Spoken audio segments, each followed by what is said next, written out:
This is Orson Welles, speaking from London.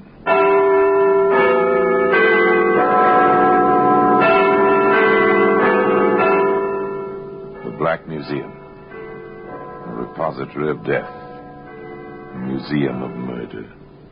Yes, here in the grim stone structure on the Thames, which houses Scotland Yard, is a warehouse of homicide, where everyday objects, a portable typewriter, a jack for an automobile, an ice pick, all are touched by murder.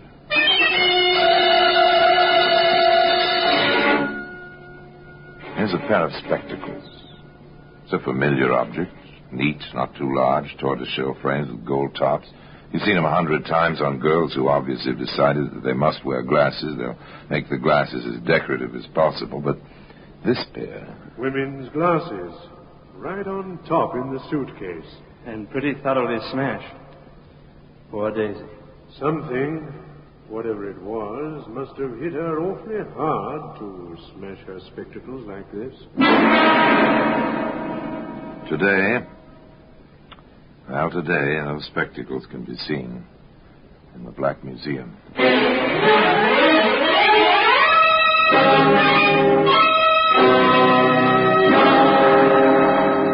From the annals of the Criminal Investigation Department of the London Police, we bring you the dramatic stories of the crimes recorded by the objects in Scotland Yard's Gallery of Death, the Black Museum. In just a moment, you will hear The Black Museum, starring Orson Welles.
Now, The Black Museum, starring Orson Welles.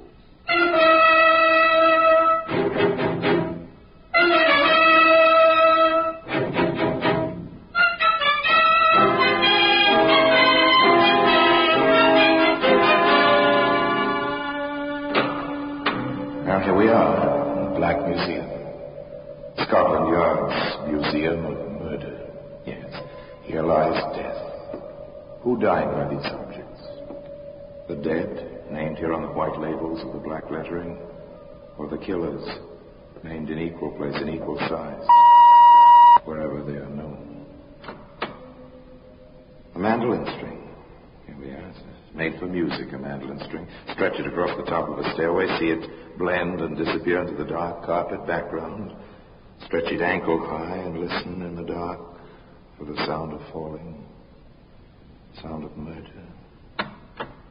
Here's a French novel, romance, with a blackened perforation in the center of the pages where the bullet passed, which ended romance. Now, here we are, the spectacles.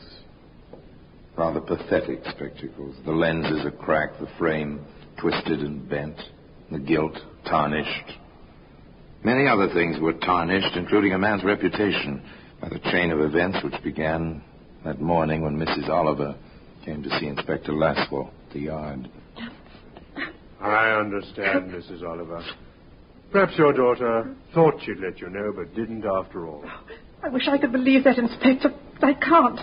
Daisy was so determined when she left that night. And since she went to the train, you've heard nothing? I wired Ron.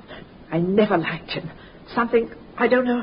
I thought my Daisy do better for herself than a chicken farmer. Anyway, I wired, asked him if Daisy was there. I received this in reply, Inspector. Thought Daisy coming Saturday, not Friday. Went to meet her. Not there. Letter follows. Ron Smith. This was last Saturday? Yes. I wired on Monday. This answer came back the same day. The letter came in yesterday, Wednesday. Oh, thank you. Dear Mrs. Oliver, you do not know how shocked I am. Daisy missing since Friday afternoon. This is really terrible. She wrote asking me to meet her Saturday. I went... The heartsick words of a worried man, the tone and feeling of the letter, plus the fear and the tears of the mother, sent Inspector Caswell to Larkspur in Sussex, the nearest town to Wren Smith's chicken farm, the railway terminal for the area. He turned first to that prime source of all rural information, the local pub. Evening, landlord. Pint of beer, please. Yes, sir, of course. Haven't I seen you someplace before, my good man? What? Oh, Jack Sheen. You have seen me someplace before. But drink up, man. It's good to see a familiar face. A familiar face drawn by a familiar scent. You're not down here on business. I am. And so are you. No, I wanted to keep this quiet. For a while, anyway. With that crowd? Over at the dartboard? Your old-time friends, Caswell. Morton of the Times, Alsop of the Guardian, Durr of the News, and yours truly. You fellas have the sense of smell of a ferret. We have to. It's our living. Do you think the girl is dead, Caswell?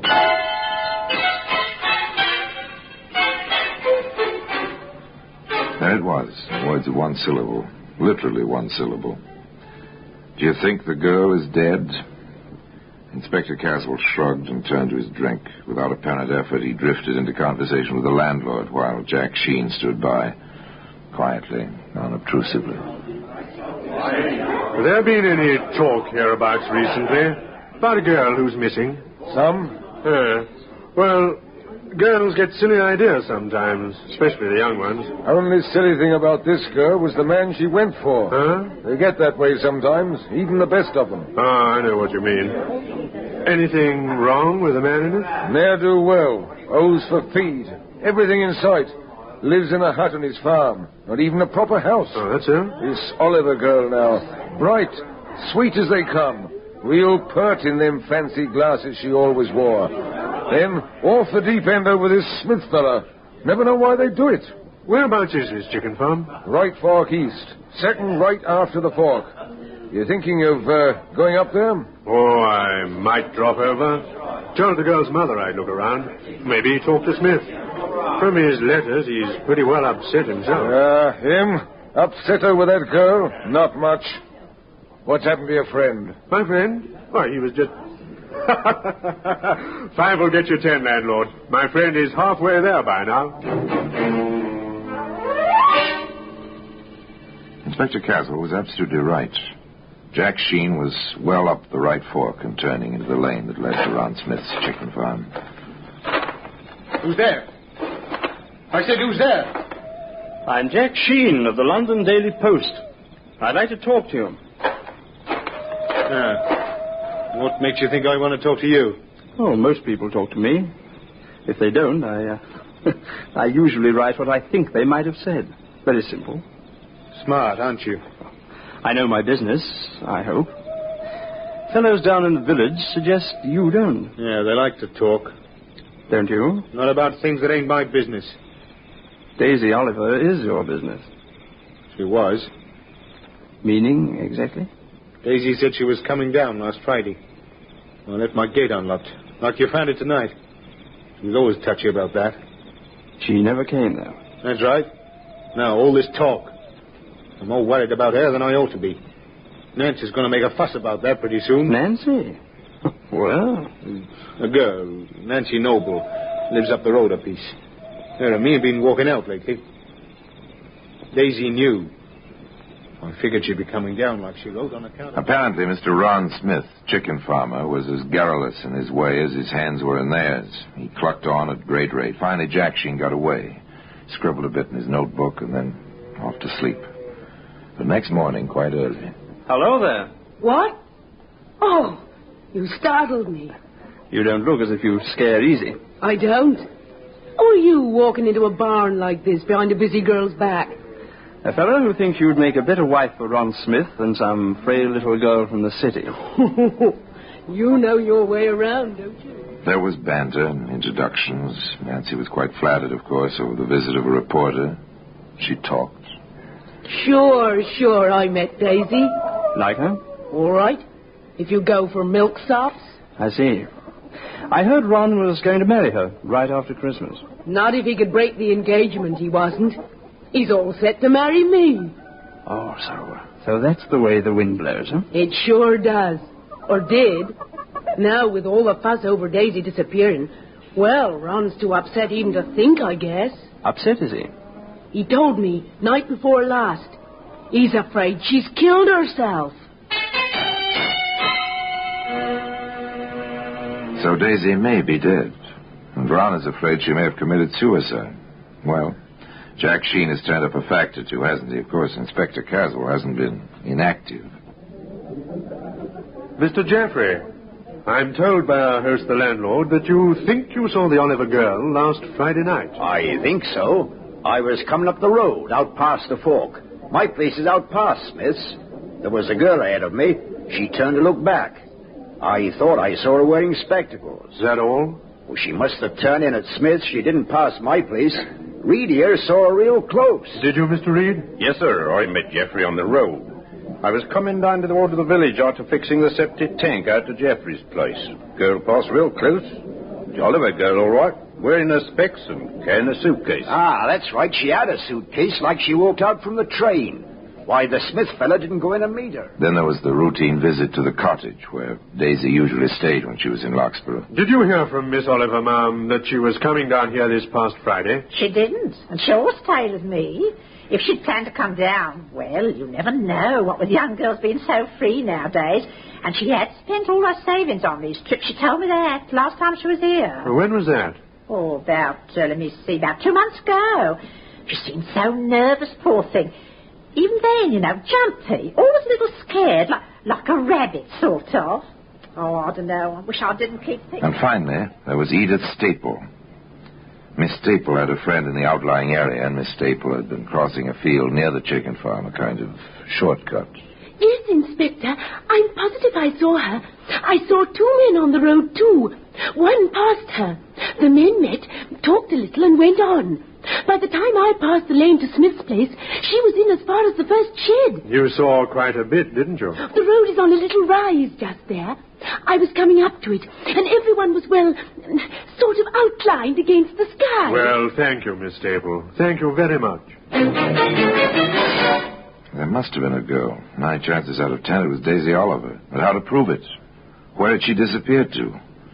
Inspector Caswell and Jack Sheen compared notes. They stayed around Locksborough. That fact alone started the talk, which had impetus enough in any case. People don't just disappear, I tell you. She must be somewhere. She turned into Smith's place. Want to bet she never came out? Nice girls don't take chances going alone to men's homes, even when they're more decent than the hut he lives in. I'll get him, you'll see. He did the girl in. Want to bet? The talk reached Smith, of course. On the heels of the talk came Jack Sheen. Nice lot of chickens you've got here, Smith. You didn't come out here to talk about chickens. No? What then? You're trying to get more on Daisy and me. The town has plenty on you, they think. Yeah, long tongues. They wag too much. You can stop them, quite easily. How, I'd like to know. Oh, just ask Inspector Caswell to bring his crew out here to dig up your farm. They'll find nothing. That'll stop the talk. I'll do it. They can dig any place they want. Except I wouldn't want them to disturb my chickens.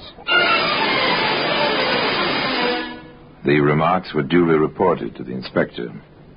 His comment was, "We'll be glad not to disturb his chickens." I should think that's exactly what you would do. Oh, I don't know a thing about chickens, except roasted. Look, he was rather pointed about it, Don't disturb my chickens. You know, if I were you, Caswell, I'd do some digging around that chicken run. Might save you a lot of extra trouble. You catch on, Inspector? The inspector caught on to the extent of asking Ron Smith to drop in at the police station while Jeffrey and Reed and a few of the others with Jack Sheen began their digging. Not much good this ground. Good enough for chickens. Got something? No, just a rotten stick. Nothing suspicious like. There's something here. Yes, I'd say you had something there. Lift out your shovel, Jeffrey. Okay. Now, look, I'm going to open it. I want you to witness that I neither take out nor put in any object. Ready? Yeah, all right. Okay, now just watch this. It's the girl's suitcase, all right. I'd know those specs any place. Well, today those spectacles can be found in the Black Museum. In just a moment, we will continue with The Black Museum, starring Orson Welles.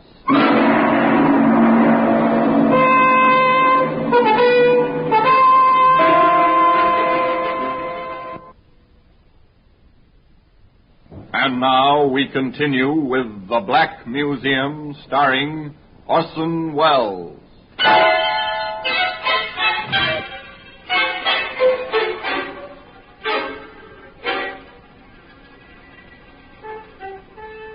It was her suitcase. Yes, there it was, the earth of the chicken run clinging to its freight handle, its shabby sides.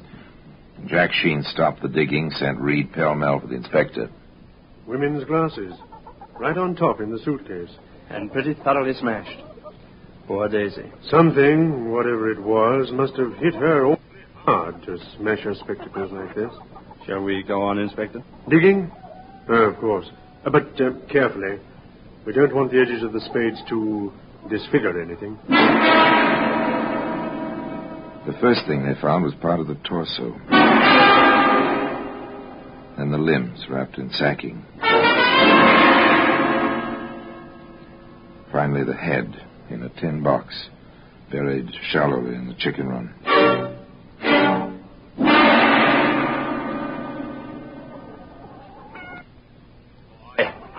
I've had enough. Are we through? Sorry I didn't have a regular police crew for this. You can go along. And thanks. You too, Mr. Reed.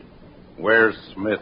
At your local police station, where Mr. Sheen and I will be interviewing him in a very short while. They interviewed him. It was quite simple at first. They gave him the facts. We've found her, Smith, thanks to Mr. Sheen here and the strong arms of some of your neighbors.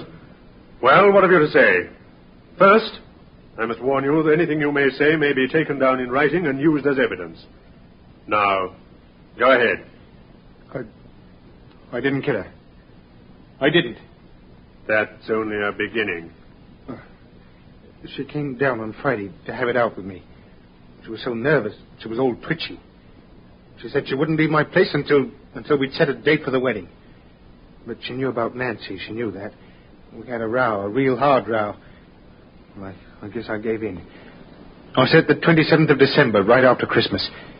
Then I promised I'd tell Nancy that night. And Daisy wasn't satisfied until I'd gone right out looking for Nancy. I couldn't find her.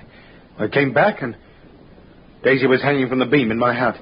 She must have jumped from the table. It was awful. What did you do? Why didn't you go for help, a doctor? Well, I cut her down first. I thought there might be some life left. Did you try artificial respiration? And as soon as I got her on the bed, I saw it was no use. But you still didn't call anybody. I was afraid. I panicked. I thought they wouldn't believe me. They'd all think I killed her and try to make it look like suicide. So you buried her? Yes, in the morning. But you cut her up first. You deliberately dismembered the body in an attempt... Have you ever tried to dispose of a body? True, a body is 76% water, but have you ever tried to get rid of one? It's almost impossible to burn without special apparatus. Burying it leaves it intact. What do? Find a lime pit? Even that isn't foolproof. What do you do? After you knew she was dead, you still wrote letters to her home. I couldn't stop doing that. If people were to believe that I hadn't killed her myself. May I, Inspector? Of course, Jack. What about these? Her glasses. You found them, too. How did they get this way? Well, they must have fallen off when I cut her down. I suppose I stepped on them or something. Her head hit the table as I was carrying her to the bed. I couldn't believe Daisy was gone. I couldn't... Smith couldn't believe she was dead. Jack Sheen and Inspector Caswell couldn't believe other items. It doesn't fit, Caswell. It doesn't. What's bothering you about it? Look, a girl who's just been told her wedding date doesn't hang herself in the next half hour. I saw that. I sent his shoes down to London to the laboratory. If he did step on those glasses, there'll be bits of glass on the soles or heels. I'm no doctor, Caswell, but did you notice any rope marks on the neck? I didn't. I have sent for one of the medical examiners. We'll know all about that very soon.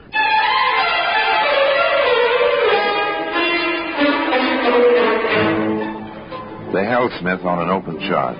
The least would be an illegal burial and failure to notify the proper authorities. Meanwhile, Sir Harold Hubert, one of the yard's best medical men, came to Larkspur. He worked. He made his report.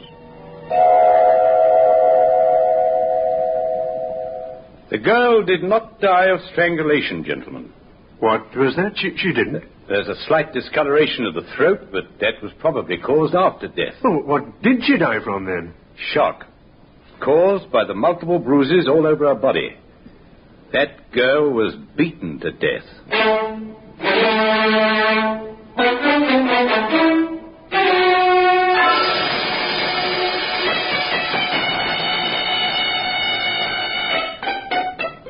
Now the questions descended on Sir Harold's head in a deluge. No sign of strangulation at all? She may have been partially hung. There's congestion of the blood vessels of the throat. But she didn't die up there. If she was hung at all, she was alive when she was cut down. What else could have caused the congestion in the throat? Manual strangulation. Or she could have been knocked down, as is a logical assumption in this situation. Did you knock her down and step on her throat, Smith? Of course not. How could I have when she was hanging as I entered the building? You're certain she was hanging and dead? I know she was hanging. I'm as sure as I can be that she was dead. All right. Take him back to the cell. There it was. The expert said no hanging. The man accused contradicted that statement at every turn. Once again, the inspector and Jack Sheen went out to the chicken farm. What are you up to? Give me a boost up onto the table. Okay. Now what? I'm not going to hang myself. Come on up. I think it'll hold both of us. All right. Here I come. Not the safest perch in the world. Okay, now what? Look here. Along the beam. What a filthy animal. Didn't Smith ever clean his place? Maybe it's just as well he never did. Look, I don't get it. He said a dozen times he found her hanging. If a rope passed over this beam, as Smith maintains... The dust up here would show the marks. You see any marks, old boy? Not a thing. Not even a bit of rope fiber. Sir Harold is right. No death by strangulation. Not by any rope which passed over this beam. I wonder how friend Smith is... Smith did his best to explain the matter. In fact, he did a trifle better than his best. That's possible. The rope must have caught in the joists.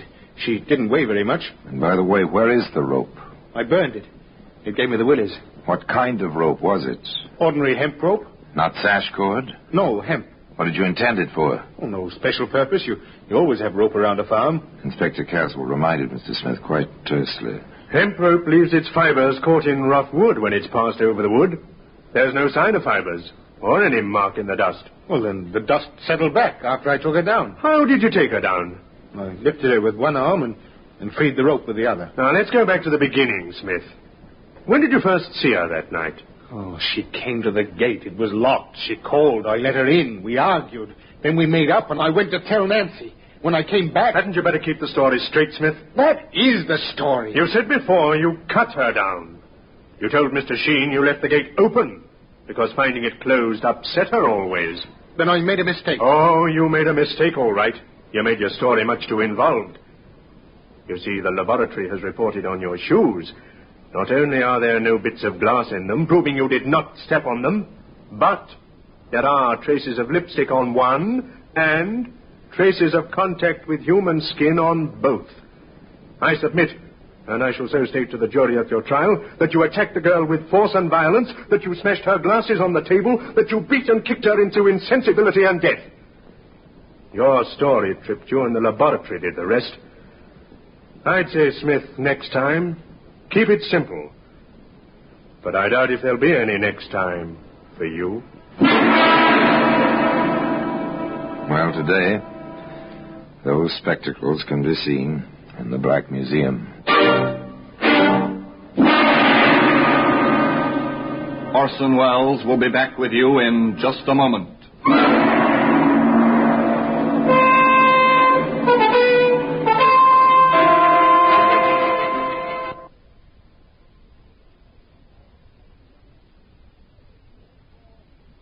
Now here in person is Orson Welles. Exactly how Daisy Oliver met her death was never brought out, not even at the trial. Whether Ron Smith beat her to death or whether she fell to her death, no one knows. But she was murdered, and by Ron Smith. There's no reasonable doubt about that. Nor was there any doubt about this man's character. Not only did he write of his concern over her disappearance to Daisy's mother, not only did he write long, endearing love letters to a girl he knew was dead, but from his cell, as he awaited trial, he sent a wreath to her funeral, palm leaves and one lily, with the phrase attached, "Until we meet again." I wonder if they ever did meet again. Well, until next time, till we meet in the same place, and I tell you another story about the Black Museum, I remain, as always, obediently yours.